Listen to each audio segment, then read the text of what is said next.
noches, apreciados maestrandos. Bienvenidos a esta su casa de estudios, la Universidad José Vasconcelos. Y por ende también bienvenidos a esta nuestra primera sesión de la materia Seminario de Litigación de nuestra maestría en juicios orales.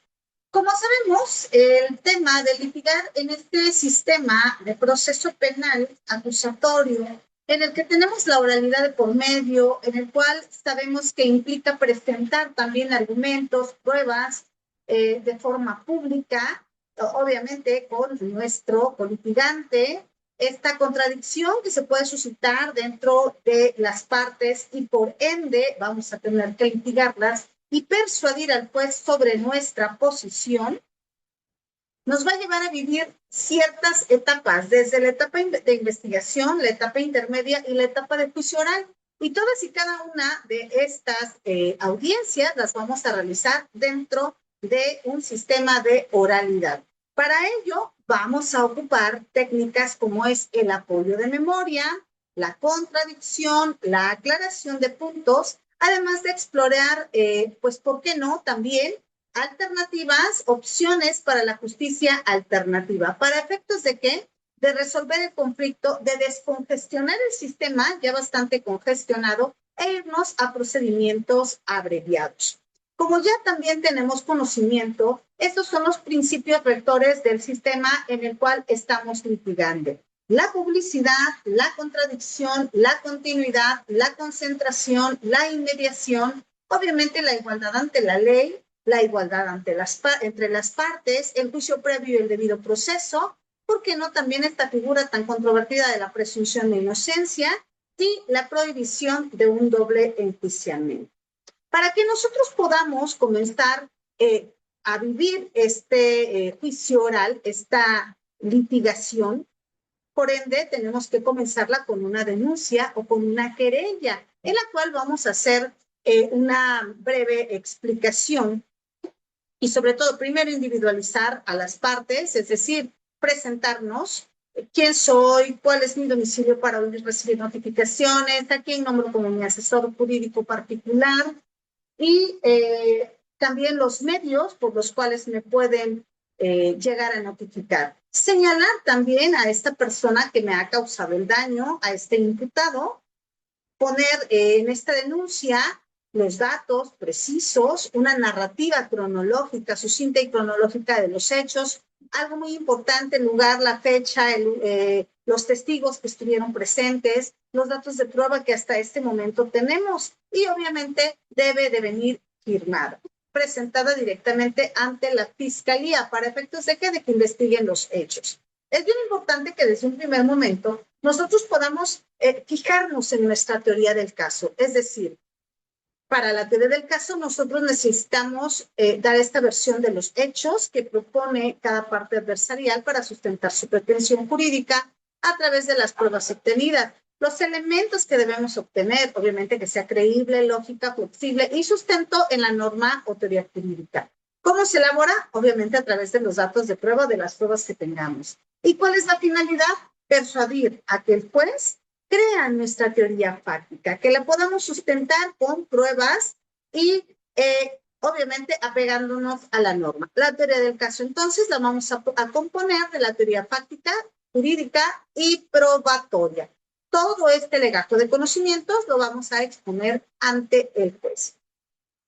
Una vez ya en un juicio de estrategia, vamos a buscar averiguar la verdad. ¿A través de qué? De nuestros testigos, a través de esta teoría que nosotros ya nos fijamos. ¿Y qué vamos a buscar? Convencer, obviamente, a nuestro juzgador. Esta estrategia que vamos a tener desde un principio hasta el final. Dentro de la narrativa de historias en juicios de proposiciones fácticas versus teoría, vamos a manejar a estas proposiciones fácticas como afirmaciones como tal concretas sobre los hechos. ¿Cuándo disparó el arma? Y que un testigo pueda soportar que en efecto Juan disparó esa arma. Y para efectos de la teoría jurídica, dentro de esta interpretación legal de hechos, establece si constituye o no constituye un delito como tal. Ejemplo, en un delito doloso, Juan tomó un arma, la picó sobre determinada persona y entonces comentó y comenzó con el homicidio culposo. Vamos a señalar que estas proposiciones fácticas dentro de la doctrina, podemos llamarles estos ladrillos con los que vamos a ir construyendo nuestro camino hacia el cumplimiento de la teoría. En cuanto a la distancia entre la narración de los hechos y las conclusiones legales, vamos a manejar este vínculo que se va a establecer mediante la teoría del caso, que va a conectar los hechos probatorios con la norma jurídica para poder aplicarlos y pedirle al juzgador como tal, pues obviamente que se castigue a esta persona por la conducta desplegada. Todo ello, como decíamos hace un momento, lo vamos a ir construyendo a través de proposiciones fácticas. Lo que les comentaba hace un momento, nuestra teoría fáctica, nuestra teoría jurídica o el debate aplicable al caso y obviamente la base probatoria. ¿Con qué sustento lo que le estoy diciendo al juez? Y por ello es importante que nosotros conozcamos las pruebas que podemos traer a juicio. Una prueba como tal es este conocimiento sobre un hecho que nos va a servir como elemento para poder llevarlo ante un tribunal de enjuiciamiento. Y lo vamos a desahogar mediante medios como testimoniales, periciales, documentales y materiales. ¿Para efectos de qué? De llevar esta carga de la prueba y sostener.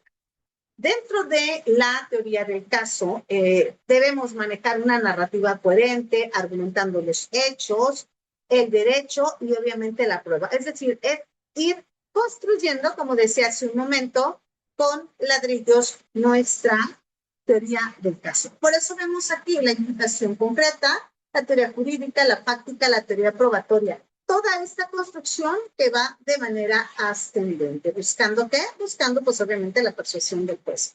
Y para que nosotros podamos tener este sostenimiento ante el juez, debemos manejar una destreza en la litigación en los juicios orales, ante los juzgados de garantía. Como ya decíamos, nuestra elaboración de la teoría del caso, presentar nuestra prueba material, tenemos que saber realizar un buen alegato y, sobre todo, realizar efectivamente un examen directo y contraexamen. Y algo bien importante, el saber objetar.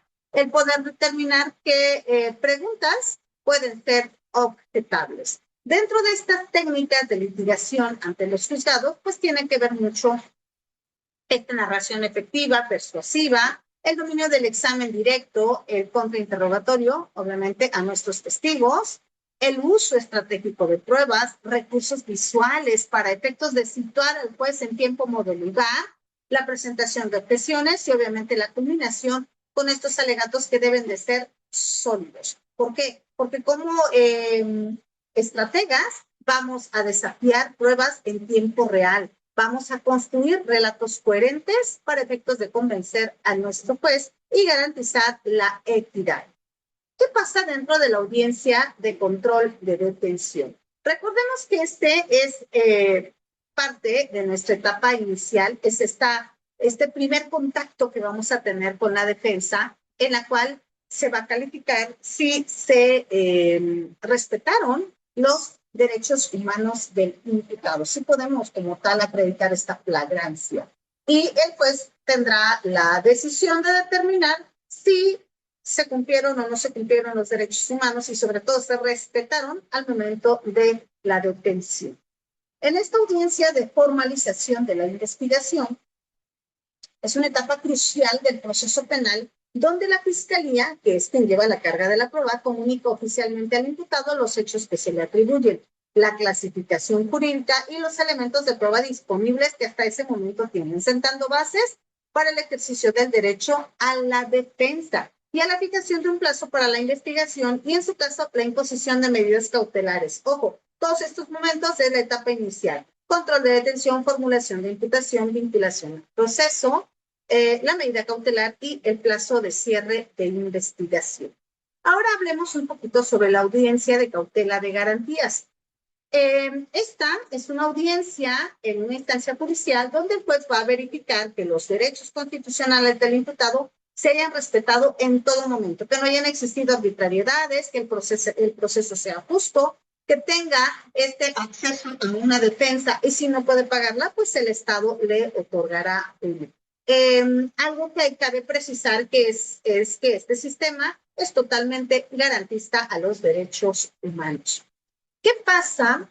Y creo que han escuchado hablar sobre la audiencia de prueba anticipada. En muchas ocasiones, el testigo que tenemos, por miedo, por trabajo, por lo que ustedes quieran, se va del Estado y por lo tanto tenemos que desahogarlo. Esta audiencia de prueba anticipada es una diligencia legal excepcional que se realiza antes del juicio, fíjense, y aún antes de una intermedia, no me ha tocado desahogarlas así, para efectos de que de no perdernos de ese testimonio y que quede video grabado en audio y video. Y esto nos va a ayudar a qué? A pues poder traerla y a poder señalarla a lo mejor ya en la audiencia de juicio oral. ¿Cuándo se puede solicitar esta audiencia de prueba anticipada? Como les decía, bueno, en el caso en el que yo he tenido que desahogarlas, es porque justamente el testigo de la fiscalía casualmente se va a ir a vivir a otro estado, o tiene miedo, o etcétera, ¿no? Entonces hay un riesgo inminente de que nosotros podamos perder esta utilización de esta persona y por lo tanto se tiene que desahogar.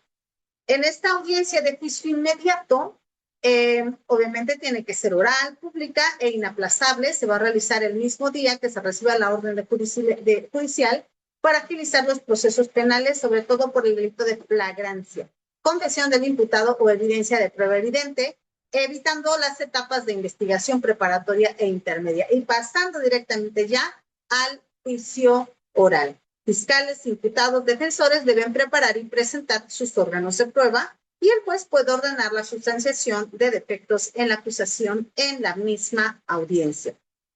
En el cierre de investigación es este acto por medio del cual el Ministerio Público marca ya el fin de toda recolección de pruebas que estableció el delito y la responsabilidad penal, dando paso ya a la formulación de una acusación, esta solicitud de sobreseimiento o suspensión de proceso.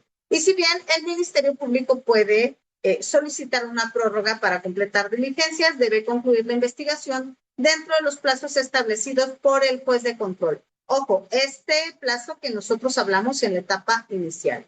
Puede en su momento reaperturarse la investigación, claro. Esto permite a las partes solicitarle al Ministerio Público que realice nuevas diligencias o actos de investigación, incluso después de que la investigación haya concluido, pero siempre antes de la etapa intermedia. Procede cuando el MP rechazó una solicitud de investigación previa y no se ha incurrido en una negligencia por parte de la defensa. ¿Se busca qué? Asegurar, como decíamos desde un primer momento, la igualdad procesal y la correcta obtención de las pruebas. En el tema de la acusación, mediante el cual el Estado, representado por el Ministerio Público o una parte querellante, postula formalmente esta pretensión de que se sancione al imputado por la comisión de un delito. Ojo, desde que nos la construimos en la teoría del caso. Se presenta por escrito ante el órgano jurisdiccional competente, detallando los hechos punibles, las pruebas que lo sustentan y la disposición legal y aplicable de la pena, solicitando entonces la intervención para la base del juicio oral.